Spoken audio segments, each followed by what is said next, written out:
Every day we get bombarded with email messages we don't want. The problem, of course, is that these unwanted messages make it harder to see the important ones that we do want. We're quick to point fingers at anonymous spammers selling fake Rolexes and male enhancement drugs, but maybe the problem is closer to home.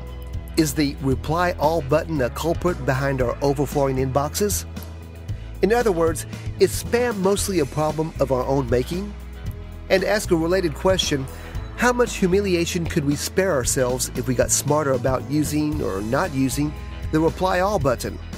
According to data cited in a recent Bloomberg Businessweek article, at least 15% of a typical office worker's day is spent on email, and 5% of emails received are replies to all. While that might sound like a small percentage, think about those stats over time. What you have is death by 1,000 cuts. Businessweek reports that the misuse of the reply all button has some large companies considering an outright ban on its use.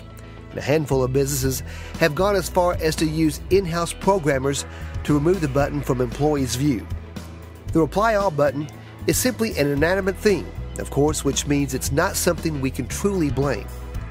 The question is how we, as users, use and abuse this function. It's a question of etiquette, but sometimes it's just a simple human error, perhaps compounded by bad design.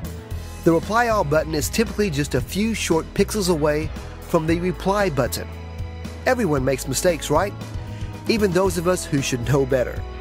Last fall, a student from NYU, who was studying computer science of all things, accidentally replied to all 40,000 of his classmates, to their extreme annoyance. The event was soon dubbed the Reply All-Pocalypse. This isn't a newly diagnosed problem. Back in 2009, Sperry Software developed an Outlook add-on that issued a pop-up warning every time a user clicked the Reply All button, making it less likely to accidentally share, say, a delicate HR matter or a snarky comment about a colleague with the entire company.